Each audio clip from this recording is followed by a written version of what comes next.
नमस्कार, आप देख रहे हैं न्यूज़ 18 इंडिया। आपके साथ मैं हूं सबीना तामंग देशमुख। शुरुआत में ही आपको बता दें कि इस वक्त हम दरियागंज सब्जी मंडी पर मौजूद हैं। अच्छी खासी जो दूरी है हमारे और इस भीड़ के बीच में मौजूद है, जो इस वक्त आपको खरीदारी करते हुए या सामान बेचते हुए, अपनी सब्जी बेचते हुए नजर आ रहे होंगे। इसी वजह से अभी मास्क नहीं हमारे मुंह पर, लेकिन एक अच्छी खासी दूरी पर इस वक्त हम ऊपरी माले में मौजूद है ताकि ये पूरी तस्वीर आप तक पहुंचा सके। बहुत बारीकी से आप इस तस्वीर को देखिए और बता दीजिए खुद ही कि किसके चेहरे पर आपको कोई मास्क नजर आ रहा होगा। इक्का दुक्का लोगों को छोड़ दिया जाए तो मास्क यहाँ पर दूर दूर तक नजर नहीं आ रहा, क्योंकि बहुत से लोग समझ गए हैं कि इस वक्त कैमरा हमारे हाथों में है, इसलिए डर की वजह से उन्होंने चेहरों पर मास्क लगा लिया है। लेकिन हम यही कहेंगे कि अगर डर डर कर अपनी जिंदगी जिएंगे तो फैसले कभी आप खुद से नहीं ले पाएंगे, और बेखौफ होकर जीना चाहते हैं तो जाहिर सी बात है मुंह पर मास्क लगाना जरूरी है। आइए आपको पूरे फैक्ट्स यहाँ पर बता दें, क्योंकि समझना जरूरी है इन तस्वीरों के साथ में। पिछले 24 घंटे में महाराष्ट्र में सबसे ज्यादा ओमिक्रॉन के 31 नए केस सामने आए हैं। 19 राज्यों में ओमिक्रॉन का मामला जो है वो फैल चुका है। इसके अलावा कोरोना के भी मामले लगातार सामने आ रहे हैं। हिमाचल प्रदेश में भी पहला ओमिक्रॉन का मरीज मिला है। महाराष्ट्र में 141 संक्रमितों के साथ अब ये पहले नंबर पर पहुंच गया, तो वहीं दूसरे नंबर पर देश की राजधानी दिल्ली है, जिसकी तस्वीर इस वक्त आपके सामने मौजूद है। गाजीपुर सब्जी मंडी का जिक्र करें, दरियागंज सब्जी मंडी का जिक्र करें, लाजपत नगर, सरोजनी नगर, चांदनी चौक जैसे बड़े बड़े बाजारों का जिक्र करें तो भीड़ इसी तरह से यहाँ पर नजर आती है। सुबह के वक्त तो यहाँ बहुत ज्यादा भीड़ थी, पैर रखने के लिए जगह भी यहाँ पर नहीं मिल रही थी। वहीं आगे बढ़े तो ओमिक्रॉन का जो मामला है दिल्ली में 79 पहुंच चुका है, यानी कि 79 तक। केरल में 57, गुजरात में 49, राजस्थान में 43, तेलंगाना में 38 और कर्नाटक में 38, साथ ही तमिलनाडु में 34 यहां पर मामला पहुंच चुका है। आइए देश की राजधानी दिल्ली का भी अलग से जिक्र कर लेते हैं, क्योंकि कुछ राज्य ऐसे हैं जहां पर मामले बहुत ज्यादा नहीं बढ़े हैं, लेकिन फिर भी बेहद सतर्क और सावधान होने की जरूरत है। लेकिन देश की राजधानी दिल्ली का अगर जिक्र करें तो तेजी से मामले यहां पर बढ़ रहे हैं, जिसके चलते फैसला लिया गया है कि रात 11 बजे से लेकर सुबह 5 बजे तक नाइट कर्फ्यू लगेगा। अब इसमें खौफ में आने की जरूरत नहीं है, क्योंकि जहां नाइट कर्फ्यू का जिक्र आता है वहीं दिन के वक्त में, सुबह के वक्त में भीड़ ज्यादा हो जाती है। ये कोरोना के मामलों के बढ़ते खतरों को रोकने के लिए उठाया गया कदम है, जिसका पालन हम सबको यहां पर मिलकर करना होगा। इन तस्वीरों के साथ आपको दिल्ली से जुड़े फैक्ट्स सब बताएंगे।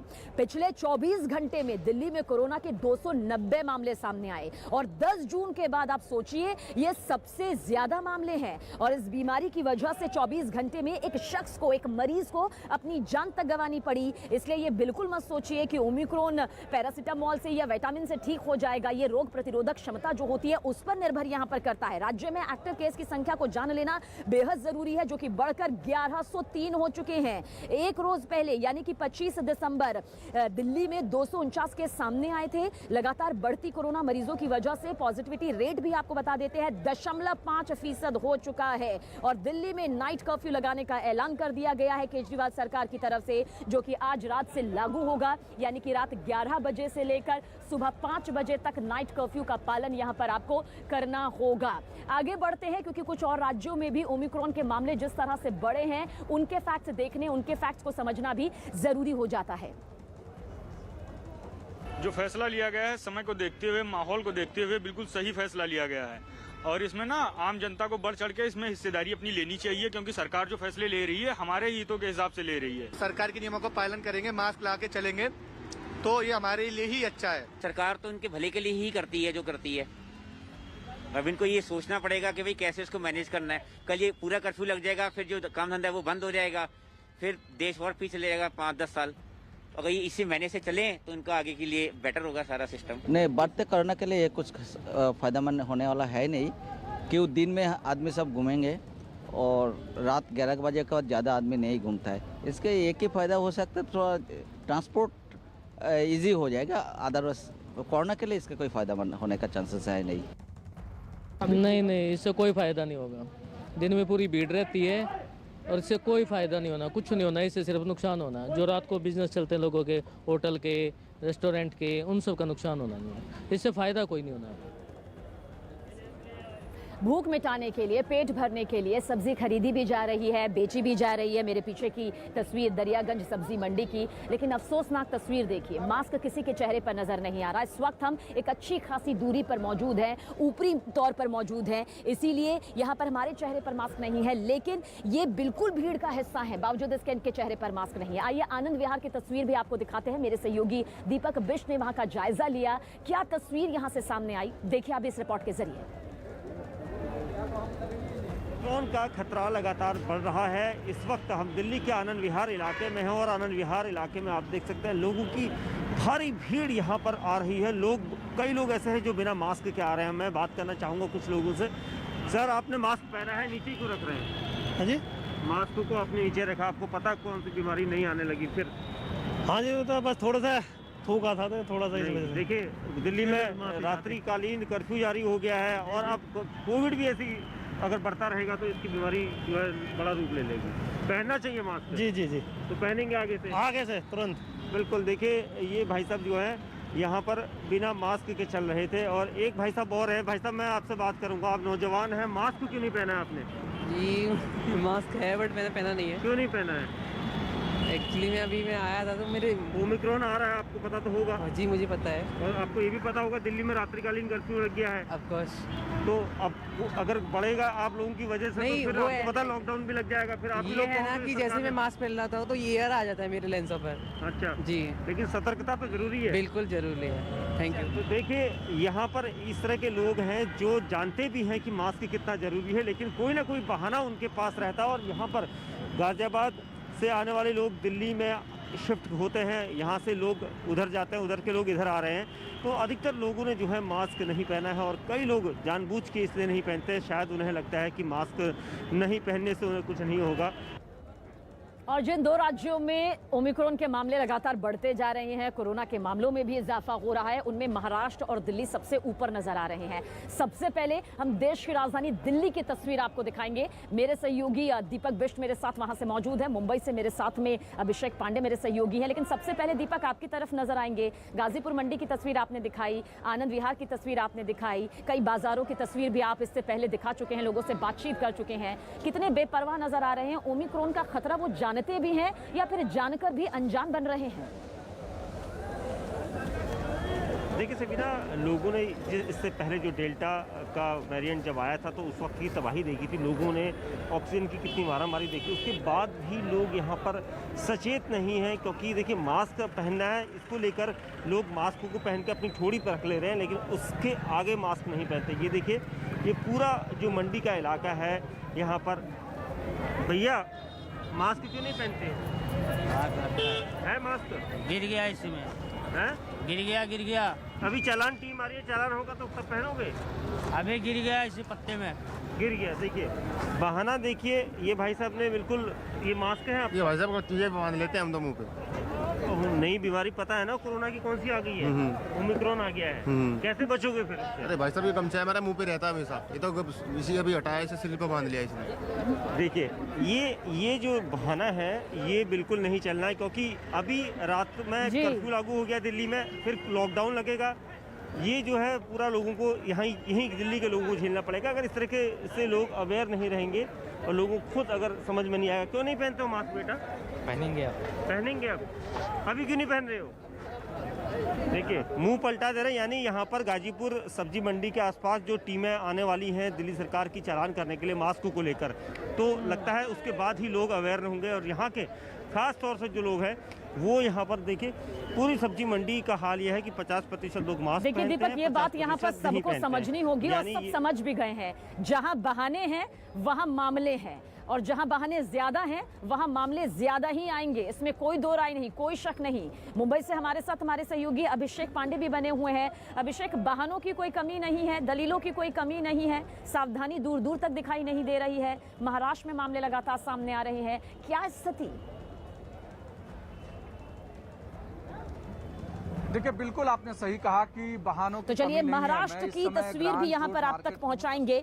फिर हम अभिषेक हमारे सहयोगी के पास भी जाएंगे, क्योंकि अभिषेक हमें मुंबई के दादर से कई तस्वीर दिखा चुके हैं और महाराष्ट्र को लेकर पूरी तस्वीर बता रहे हैं। तो महाराष्ट्र में कोरोना के नए वेरिएंट ओमिक्रॉन ने अपनी टेंशन बढ़ा दी है। यहाँ एक दिन में ओमिक्रॉन के 31 नए मामले सामने आए हैं। एक दिन में अब तक सबसे ज्यादा केस सामने आ चुका है। जानकारी आप तक पहुंचा दे कि मुंबई से 27, ठाणे से 2, पुणे से 1, अकोला से 1 मरीज सामने आए हैं। सोचिए ओमिक्रॉन के मरीजों की संख्या किस तरह से महाराष्ट्र में बढ़ गई है। महाराष्ट्र में पिछले 24 घंटे में कोरोना के 1648 मरीज सामने आए हैं। हैं। ये कोरोना के मरीजों की संख्या हम आप तक पहुंचा रहे हैं। अकेले मुंबई में कोरोना के 922 केस सामने आए हैं, यानी कि ओमिक्रॉन का मामला तो बढ़ ही रहा है, साथ ही साथ जो बाकी कोरोना के मरीज हैं वो भी यहाँ पर सामने आ रहे हैं। और इसी पर जानकारी के लिए अभिषेक हमारे साथ मौजूद है। अभिषेक, एक बार फिर से आपकी तरफ रुख करेंगे। महाराष्ट्र की पूरी तस्वीर आप आंकड़ों के जरिए बताएं और क्या कुछ इस वक्त मौजूदा तस्वीर आपके आसपास नजर आ रही है।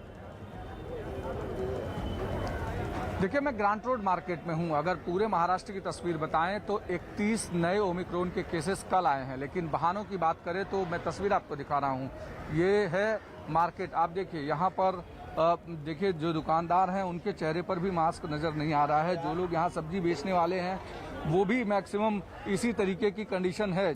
जिन लोगों के चेहरे पर मास्क नज़र नहीं आ रहा है क्योंकि उनको लग रहा है कि उनको कोरोना नहीं होगा। और जहाँ पर भी कैमरे जा रहे हैं, कैमरे जाने के बाद मास्क भले लोग चढ़ा रहे हैं, लेकिन जिस तरीके से, ये बताइए कि मास्क आप अभी भी मास्क सही से आपने नहीं लगाया है, क्या कहेंगे? कोरोना अगर बढ़ा तो फिर से सरकार लॉकडाउन लगा देगी, धंधे पर असर होगा? हाँ, थोड़ा पर होएगा ऐसा।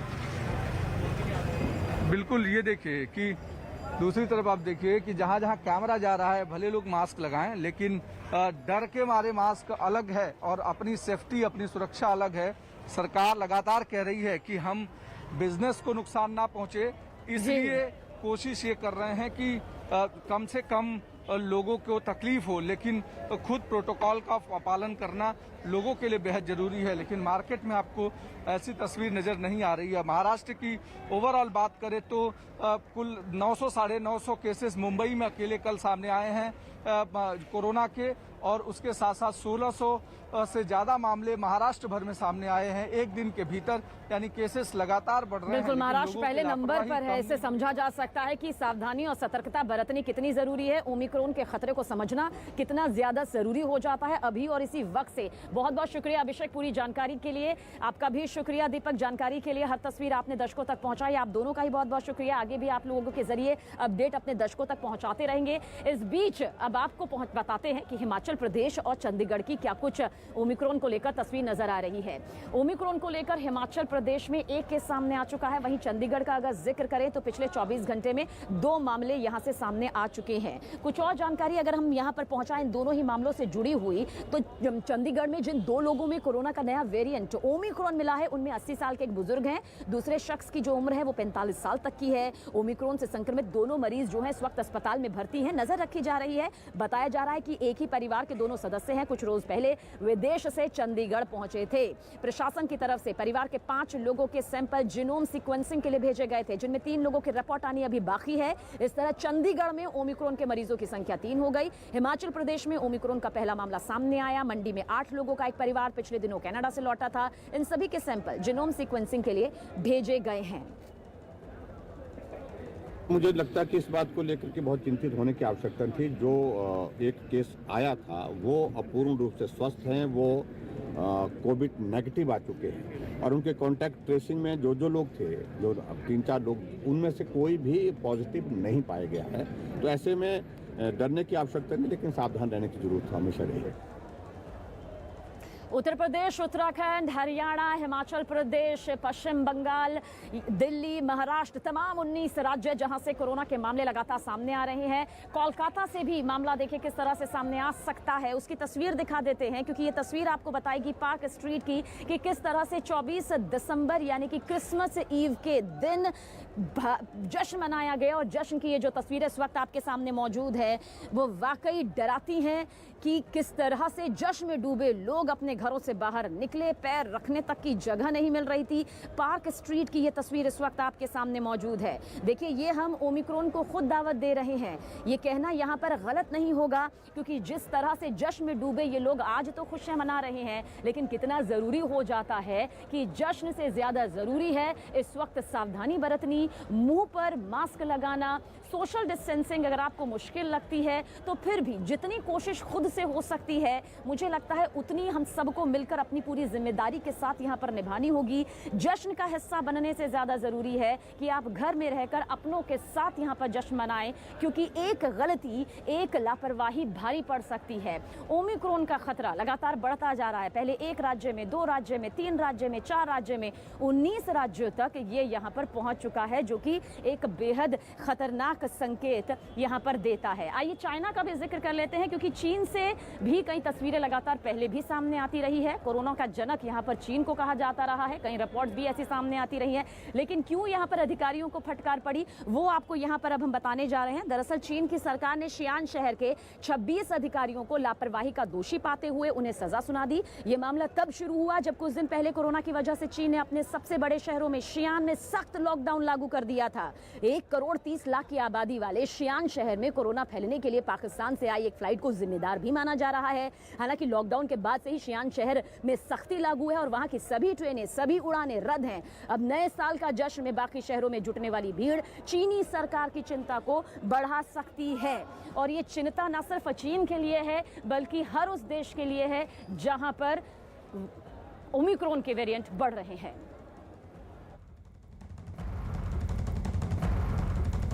और इस वक्त की सबसे बड़ी खबर है, अमित शाह से मिलने पहुंच चुके हैं कैप्टन अमरिंदर। दिल्ली में कैप्टन और शाह की ये बड़ी मुलाकात होनी है और कहा जा रहा है कि सीट शेयरिंग को लेकर बातचीत हो सकती है, सीटों पर बातचीत हो सकती है।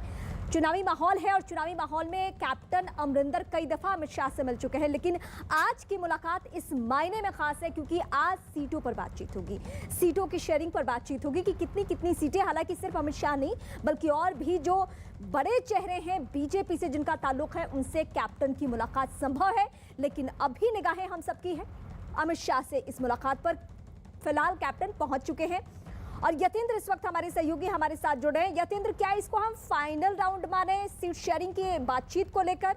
क्या आज कोई बड़ी खबर निकलकर सामने आ सकती है?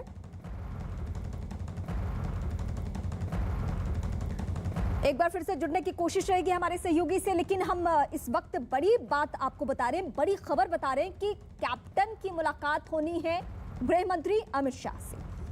और ये मुलाकात इस लिहाज से होनी है क्योंकि सीटों पर बातचीत होनी है, सीट शेयरिंग पे बातचीत होनी है क्योंकि चुनावी माहौल है और पंजाब में बीजेपी चाहती है कि उस तरीके से सक्रिय रहे और कैप्टन फायदा पहुंचा सकते हैं, ये बीजेपी को बखूबी मालूम है। यतेंद्र एक बार फिर से हमारे साथ जुड़ चुके हैं। यतेंद्र, मुझे आपसे ये समझना है कि ये पहली मुलाकात कैप्टन की नहीं है अमित शाह से, इससे पहले भी बहुत बार बातचीत हो चुकी है, बीजेपी के सीनियर लीडर से बातचीत हो चुकी है, लेकिन सवाल यह है कि क्या आज ये फाइनल बातचीत है, आज बड़ी खबर सीट शेयरिंग को लेकर निकलकर सामने आएगी? देखिए, बिल्कुल जब से कैप्टन अमरिंदर मुख्यमंत्री पद से हटाए गए तब से लगातार उनकी मीटिंग बीजेपी नेताओं के साथ चल रही है। गृह मंत्री अमित शाह के साथ पहले भी मीटिंग हो चुकी है, लेकिन अब क्योंकि पंजाब में चुनाव है और ऐसे में गठबंधन की बात पहले ही दोनों तरफ से हो चुकी है, तो सीट शेयरिंग को फार्मूले को लेकर बातचीत हो रही है कि क्या कैप्टन अमरिंदर और बीजेपी के बीच में किस तरह से सीटों का फॉर्मूला तय किया जाएगा। क्योंकि बीजेपी सूत्रों का मानना है कि कैप्टन जो सीटों पर दावा कर रहे हैं, अगर उनका देखा जाए तो ग्रामीण इलाकों में उनकी आज भी अच्छी पकड़ है और बीजेपी ग्रामीण इलाकों में कमजोर मानी जाती है। तो ऐसे में 20 से 25 सीटों का फॉर्मूला हो सकता है कि बीजेपी और कैप्टन अमरिंदर के बीच में तय हो जाए। कैप्टन अमरिंदर को बीजेपी 20 से 25 सीटें दे सकती है। हालांकि सूत्र यही बता रहे हैं कि कैप्टन ज्यादा सीटें चाहते हैं। तो ऐसे में आज अभी कुछ देर पहले ही गृह मंत्री अमित शाह के यहाँ फिर से कैप्टन अमरिंदर पहुंचे और माना यही जा रहा है कि इन सीटों को लेकर एक फॉर्मूला तय किया जाएगा कि कैप्टन कितनी सीटों पर बीजेपी के साथ गठबंधन में चुनाव लड़ेंगे। बिल्कुल यतेंद्र, एक बार फिर से हम आपका रुख करेंगे। पंजाब का चुनाव इसलिए दिलचस्प अब हो चुका है क्योंकि कैप्टन कांग्रेस से नाता तोड़कर अब बीजेपी के साथ आगे बढ़ रहे हैं।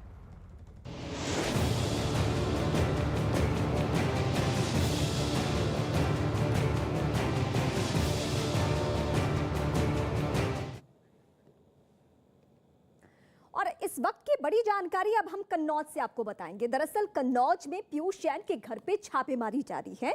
जीएसटी की एक और टीम जांच के लिए पहुंच चुकी है। अब तक जीएसटी टीम को 25 करोड़ रुपए कैश बरामद हो चुके हैं। ये बड़ी जानकारी इस वक्त हम आपको दे रहे हैं। जीएसटी की एक और टीम जांच के लिए पहुंची हुई है, कन्नौज पहुंची हुई है और जब टीम पहुंच रही थी उस वक्त की तस्वीरें भी हम आप तक पहुंचा चुके हैं। अब टीम पे निगाह है इस लिहाज से कि आज कन्नौज से भी क्या कानपुर के जैसी ही बड़ी खबर निकलकर सामने आती है। ये उस वक्त की तस्वीरें हैं जब टीम यहाँ पे जा रही थी। जीएसटी की एक और टीम जांच के लिए पहुंच चुकी है। ये बहुत बड़ा मामला हो चुका है। पीयूष जैन के बारे में एक के बाद एक बड़े खुलासे हो रहे हैं। इत्र कारोबारी पीयूष जैन के बारे में किसी को ये जरा सा भी इल्म नहीं था कि इसके घर पे इतनी राशि होगी, इतनी धनराशि होगी, ये धन कुबेर निकलेगा, ये किसी को भी नहीं मालूम था। लेकिन अब चूंकि 60 घंटे से ज्यादा वक्त गुजर चुका है, जब बड़ी कार्रवाई जारी है, छापेमारी में एक के बाद एक बड़े खुलासे हो रहे हैं और इन सब के बीच उसकी गिरफ्तारी हो चुकी है। पीयूष जैन की गिरफ्तारी, वो गिरफ्त में है तो बड़े खुलासे और भी संभव है।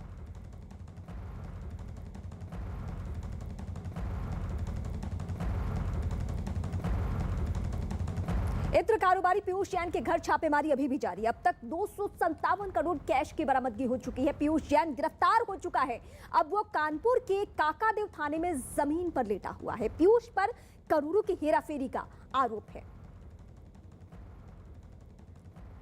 ये इस वक्त जो तस्वीरें आप देख रहे हैं, इसी धन कुबेर की तस्वीरें हैं। ये पीयूष जैन है जो कि अब गिरफ्त में है। आज उसे रिमांड पे लिया जाता है या नहीं, इसको लेकर कोर्ट में पेशी होनी है, उस पे भी हमारी निगाहें। ये काकादेव थाने की तस्वीरें इस वक्त हम आपको दिखा रहे हैं, जिसके घर से अकूत संपत्ति की बरामदगी, जहां तमाम मशीनें पहुंचाई गई कैश काउंट करने के लिए। अभी चंदन का ऑयल मिल रहा है, उसके 50 बीघा जमीन के कागजात मिल चुके हैं। ये उसी धन कुबेर की तस्वीरें इस वक्त हम आपको टीवी स्क्रीन के जरिए दिखा रहे हैं। और एक के बाद एक बड़े खुलासे हमारे अलग अलग जगहों से सहयोगी जुड़कर अपडेट कर रहे हैं कि कितनी बड़ी धनराशि अभी भी बाकी है। कन्नौज के ठिकाने पे जीएसटी की एक और टीम पहुंची हुई है। ये एक्सक्लूसिव तस्वीर आपकी टीवी स्क्रीन पर।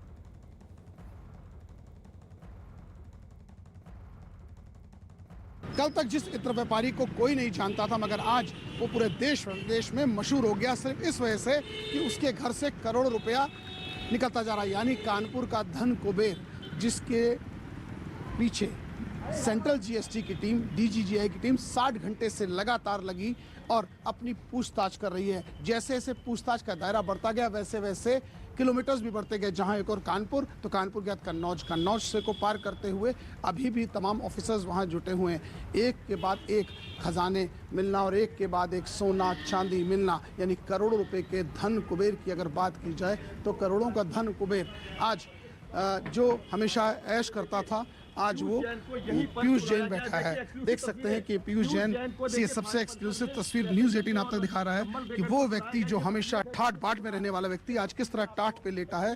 कहीं ना कहीं आज उसने सपने में नहीं सोचा होगा कि उसे ये दिन देखना पड़ेगा कि उसको थाने की अंदर जमीन पर सोना पड़े। यानी वक्त कैसे करोड़ बदला और करोड़पति व्यक्ति जिसके घर से बाथरूम, लैट्रिन, डस्टबिन और गार्बेज के अंदर से करोड़ों मिले, वो आज जमीन पर लेटा है। तो कड़वी सच्चाई यही है कि अगर जांच के दायरे में चाहे कितना भी रसूखदार हो कोई अगर आता है तो जमीन पे ऐसे ही लेट जाता है। उसकी स्थिति यही हो जाती है जो फिलहाल पीयूष जैन की हुई है। 2 तस्वीरें आपकी टीवी स्क्रीन पर, पीयूष जैन के घर पे छापे, और ये जो कन्नौज की तस्वीरें हम आपको दिखा रहे हैं, वहां जीएसटी की एक और टीम पहुंची हुई है।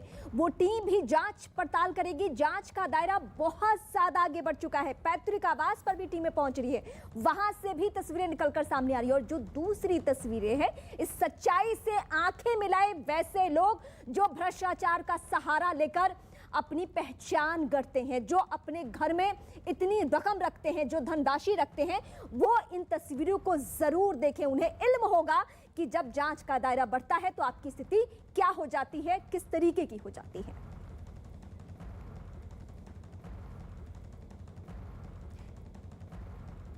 पीयूष जैन अब वो कानपुर के काकादेव थाने में जमीन पर लेटा हुआ है। हम न्यूज़ 18 की एक्सक्लूसिव रिपोर्ट आपको दिखा रहे हैं, ग्राउंड रिपोर्ट, जिससे आपको पता चलेगा कि अब उसकी स्थिति क्या है। कानपुर के धन कुबेर को आखिर डीजीजीआई ने कल देर रात गिरफ्तार कर लिया। उसके बाद से शहर में हड़कंप मचाए, खासकर उन लोगों में जो उसके कारोबार से जुड़े लोग थे। अगर सूत्रों की माने तो जहां एक और से 3 दिन तक पूछताछ हुई और उसके बाद देर रात उसका मेडिकल कराया गया और पुलिस की सुरक्षा में उसे काकादेव थाने में रखा गया। आप देख सकते हैं पुलिस के जवान, पुलिस के कर्मी यहाँ मुस्तैद हैं। किसी की भी एंट्री फिलहाल अभी नहीं है, क्योंकि डीजीआई के जो इंटेलिजेंस टीम है उन्होंने पुलिस को हैंडओवर किया है। यहाँ के बाद उसे सीधे न्यायालय ले जाया जाएगा, जहाँ डीजीआई के अधिकारी और इंटेलिजेंस के अधिकारी उसकी ट्रांजिट रिमांड मांगेंगे ताकि उसे अहमदाबाद ले जा सके। अब देखना यह होगा कि जब वो न्यायालय में पेश होता है, न्यायालय कैसे कानपुर सेंट्रल जेल भेजता है या ट्रांजिट रिमांड देता है। और ये जांच का दायरा बहुत आगे बढ़ चुका है। पीयूष जैन के पैतृक घर पे छापेमारी चल रही है। सूत्रों के हवाले से बड़ी खबर यह है कि देर रात जीएसटी टीम पीयूष जैन के फार्म हाउस पर भी गई थी। जांच पड़ताल की है। 50 बीघे कृषि भूमि मिलने की बात सामने आ रही है। चंदन ऑयल से भरे ड्रम घर के अंदर से मिले हैं, जिसके सैंपल जांच के लिए भेज दिए गए हैं। इसकी कीमत भी करोड़ों में आंकी जा रही है। कहा तो ये जा रहा है कि चंदन ऑयल की टेस्टिंग के लिए आज सैंपल भेजे जाएंगे और फिलहाल तस्वीरें भी साथ साथ हम आपको दिखा रहे हैं। और बड़ी खबर ये निकलकर सामने आ रही है कि चूंकि अब पीयूष जैन गिरफ्त में है तो बहुत बड़ी बातें निकलकर सामने आ रही है, क्योंकि अभी जांच टीम जो पहुंची हुई है, जो जीएसटी की टीम पहुंची हुई है, उसे करोड़ों की धनराशि मिल चुकी है, इत्र मिल चुका है। इसके अलावा अभी चंदन ऑयल के बारे में जानकारी मिल रही है। 50 बीघे जमीन के कागजात मिल चुके हैं। लेकिन जब ये मुंह खोलेगा तो आप सोचिए कि और कितनी बातें निकलकर सामने आएगी और किसके रसूख पे, किसके शह पे इस तरीके से ये काला कारोबार कर रहा था, अवैध तरीके से पैसे रख रहा था घर में। ये तमाम बड़ी बातें निकलकर सामने आने वाली है, जिसका थोड़ा इंतजार हमें करना होगा। लेकिन अब आपके टीवी स्क्रीन पर 4 तस्वीरें हैं। पीयूष जैन के ठिकानों पर जीएसटी टीम की छापेमारी जारी है। देखिए न्यूज़ 18 की ये ग्राउंड रिपोर्ट। छापेमारी जारी है। यहां तक कि लखनऊ और कानपुर के ऑफिसर्स को भी इसमें एंगेज किया गया है। अगर सूत्रों की माने तो कहीं ना कहीं अधिकारी अभी भी यहां स्ट्रेटजी तय कर रहे हैं कि पीयूष को यहां से रिमांड पे लेके अहमदाबाद जाना है कि यहां के न्यायालय में छोड़ना है। मगर इन सब के बीच 3 दिन तक इसी जगह पीयूष से कड़ाई से पूछताछ हुई, जिसके बाद कल देर रात गिरफ्तार कर लिया गया है। अब सेंट्रल जीएसटी के अधिकारियों को इंतजार है अपनी उस टीम का जो कन्नौज में है, उसका फीडबैक क्या मिलता है। उसके बाद आगे की वो कार्रवाई करेंगे।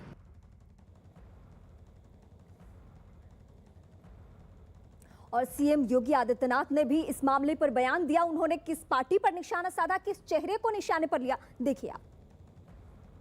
जो पैसा इन्होंने लूट करके रखा था, आज दीवालों से कैसे निकल रहा है, इसका प्रमाण आज आप देख रहे होंगे कि कल 257 करोड़ रुपए और कई किलो सोना और चांदी निकला।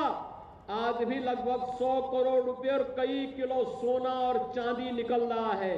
ये पैसा गरीब का पैसा है और गरीब का पैसा सत्ता के संरक्षण में कैसे लूटा जाता था, इसका प्रमाण भी है। और अखिलेश यादव ने इस बीच न्यूज़ 18 से एक्सक्लूसिव बातचीत की और बातचीत में दावा यह किया कि कानपुर में इत्र कारोबारी पीयूष जैन के घर आयकर विभाग का छापा पड़ा, उससे समाजवादी पार्टी का कोई लेना देना नहीं है। पीयूष जैन का समाजवादी पार्टी से कोई रिश्ता नहीं है। मुझे खुशी है कई चैनल उसके गांव, घर और मोहल्ले तक पहुंचे, उन्होंने पूरा दिखाया कि समाजवादी पार्टी से कोई रिश्ता नहीं है। लेकिन आप भारतीय जनता पार्टी को देखिए, मुख्यमंत्री झूठ बोल रहे हैं, उप मुख्यमंत्री झूठ बोल रहे हैं। और इस वक्त बड़ी खबर, कोरोना पर चुनाव आयोग की अहम बैठक जारी है। इस वक्त स्वास्थ्य सचिव के साथ इलेक्शन कमीशन की ये बड़ी बैठक, रैली पर फैसला आचार संहिता के बाद होगा, ये बड़ी बात निकलकर सामने आ रही है। चुनाव आयोग के सूत्रों के हवाले से ये बड़ी खबर है इस वक्त। और 5 राज्यों के कोरोना के हालात पर यह मंथन स्वास्थ्य कर्मियों से बातचीत करके, स्वास्थ्य विभाग के चुनिंदा चेहरों से बातचीत करके ये तय किया जाएगा कि आखिर किस किस गाइडलाइंस की जरूरत पड़ सकती है। और इसमें बड़ी खबर ये निकलकर सामने आ रही है कि ये पता चुनाव आयोग करेगा कि जो ओमिक्रॉन है उसका खतरा किस तरीके से है। स्वास्थ्य सचिव के साथ इलेक्शन कमीशन की बड़ी बैठक। नीरज इस वक्त हमारे सहयोगी हमारे साथ जुड़ रहे हैं। नीरज, इस बैठक के जरिए जो अभी तक खबरें निकलकर सामने आई है, उससे ये कहा जा रहा है कि तय ये किया जाएगा कि ओमिक्रॉन कितना खतरनाक है और उसके बाद ही चुनाव को लेकर गाइडलाइंस तय करेगी इलेक्शन कमीशन की टीम। देखिए, आज की बैठक में ये तय नहीं होगा कि ओमिक्रॉन कितना खतरनाक है, ये तय होगा कि कोरोना के मामले इन राज्यों में कितने प्रतिशत है, वैक्सीनेशन की स्थिति क्या है, और उसके आधार पर आने वाले वक्त में चुनाव आयोग तय करेगा कि किस तरह की गाइडलाइंस होनी चाहिए कोरोना के मसले पर। स्वास्थ्य सचिव अभी बैठक में मौजूद है, बैठक चल रही है। मुख्य चुनाव आयुक्त और दोनों चुनाव आयुक्त के अलावा तमाम दूसरे अधिकारी मौजूद हैं। और तीसरी अहम बात यह है कि इसमें ज्यादातर चुनाव आयोग के टॉप सोर्सेज ने हमें जो जानकारी दी है उसके मुताबिक फर्स्ट डोज की जो तादाद है, जो प्रतिशत है, वो ज्यादातर चुनावी राज्यों में बेहतर है, 80 के आसपास, कहीं 100, कहीं 70 से अधिक, इस तरह की स्थिति है। तो ऐसे में चुनाव आयोग का मानना है कि जो भी रिपोर्ट देंगे उसके आधार पर फैसला होगा। दूसरी अहम बात की रैली को रोकने या न रोकने की जो बात है उसका दायरा चुनाव आयोग के अंदर तो तब होगा जब चुनाव आचार संहिता लागू हो जाएगी। फीडबैक लिया जा रहा है नीरज, यही सच्चाई है इस बैठक की। इससे पहले भी हमने इस तरीके से इलेक्शन कमीशन की बैठक देखी है जिसमें स्वास्थ्य सचिव से ये बातचीत की जाती है कि आखिर हालात कैसे हैं और किस हद तक हम छूट दे सकते हैं। और यही वजह है कि ये बैठक इसलिए भी की जा रही है ताकि तारीखों पर मंथन करने से पहले कोरोना के लिए सारे दायरे को भी समझ लिया जाए।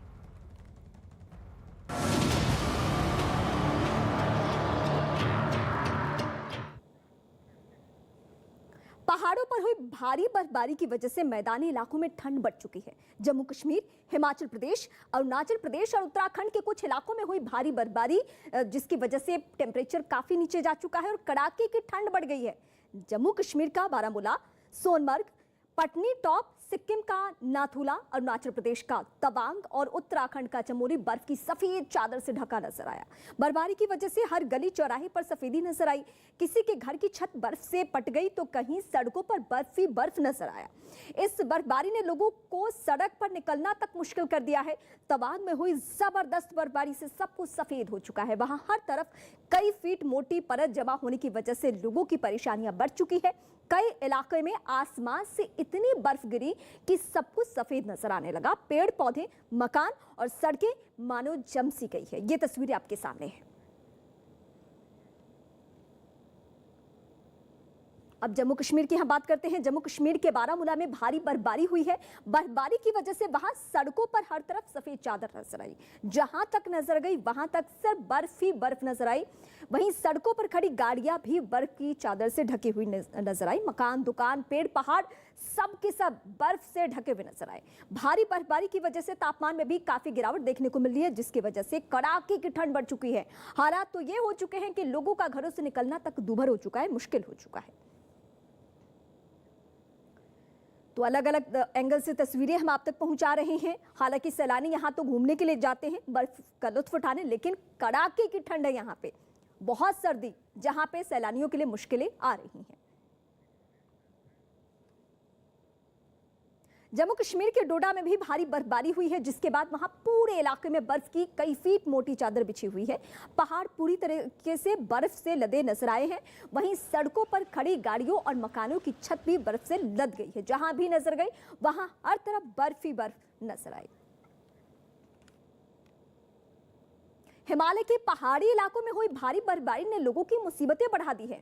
मौसम विभाग ने ऊंचाई वाले इलाकों में भारी बर्फबारी और मैदानी इलाकों में बारिश का अनुमान भी जताया था जो बिल्कुल सही साबित हुआ। लेकिन इस बर्फबारी ने कई जगहों पर लोगों की मुसीबतें बढ़ा दी है। सिक्किम में तो 1000 से ज्यादा सैलानी बीच रास्ते में ही फंस गए। बताया यह गया कि लोग नाथुला दर्रे के पास घूमने गए थे, लेकिन बर्फबारी के बाद रास्ता बंद हो गया और उनकी गाड़ियां वहीं फंस कर रह गई। सामने आई एक तस्वीर में एक कार सड़क पर किसी खिलौने की तरफ फिसलती हुई नजर आई। खबर तो यह भी कि इन सभी लोगों को बाद में सेना की मदद से रेस्क्यू किया गया। अब अरुणाचल प्रदेश की हम बात करते हैं। वहां हालात और भी खराब है। मौसम में हुए बदलाव की वजह से तवांग में टेम्परेचर बहुत कम आ चुका है, लुढ़क गया है। तवांग में हो रही बर्फबारी का वीडियो केंद्रीय मंत्री किरेन रिजिजू ने भी शेयर किया जिसमें वो खुद अपने काफिले समेत रास्ते में फंसे हुए नजर आए। इस वीडियो में वो बर्फ में फंसी गाड़ियों में धक्का लगाते नजर आए। तवांग में हो रही भारी बर्फबारी पर किरेन रिजिजू ने वहां घूमने आने वाले लोगों से सावधान और सतर्क रहने के निर्देश दिए हैं और पालन करने की अपील भी की है। जीवन में मेहनत और लगन से कुछ भी संभव है। न्यूज़ 18 की पहल बायजूस यंग जीनियस ने हमने आपको कई ऐसे बच्चों से मिलवाया है जिन्होंने अपनी प्रतिभा और दृढ़ संकल्प के साथ वो कर दिखाया है जो उनकी उम्र में असंभव सा लगता है। इसी कड़ी में आज मिलते हैं दिल्ली की प्रतिभाशाली वृति गुजराल से।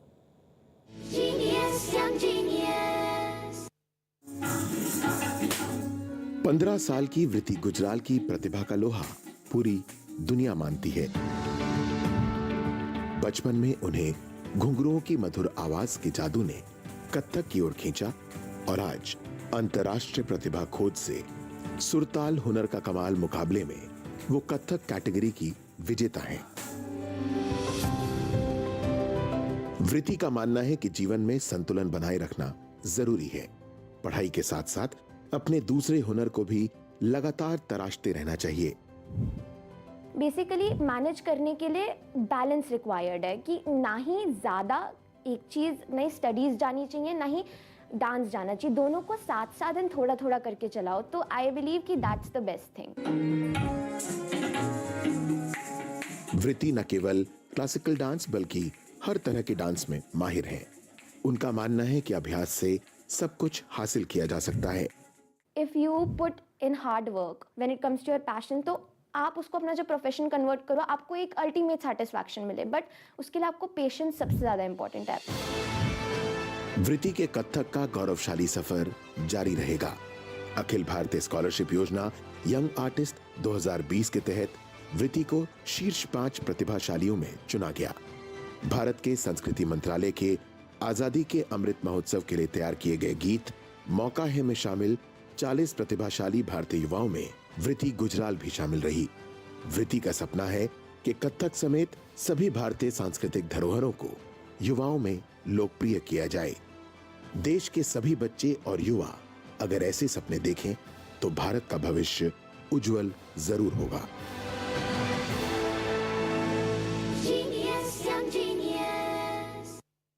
5 राज्य, 690 सीट, एक बड़ी तस्वीर जहां सब कुछ है दांव पर। क्या फिर दिखेगा मोदी का दम या क्षेत्रीय दिग्गज